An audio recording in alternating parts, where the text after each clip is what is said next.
आगे अगर जानते हैं तो। खुशी रानी एक लड़का है, एक लड़की? क्या लड़की है? लड़का है। आप जानते हैं, लेकिन लड़की जैसी दिखती है कि नहीं? तो खुशी रानी है। आप लोग इनको पसंद किए, अपना प्यारा आशीर्वाद दिए, इसके लिए बहुत बहुत धन्यवाद। और कहना क्या है कि जियरा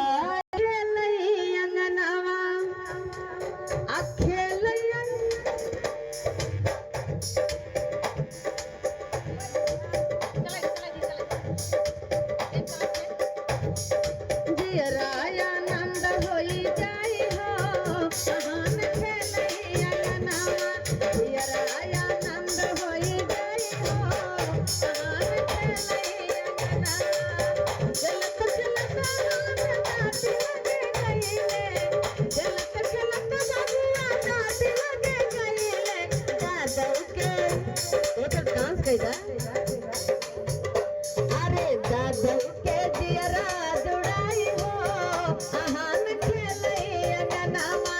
दादू के जियरा जुड़ाई हो, आहान खेलई अंगनावा। जियरा आनंद होई जाई हो, आहान खेलई अंगनावा। खेलत खेलत लालो मामा दे गईले। तो बताओ बबुआ की मामी आई है कि नहीं? मम्मी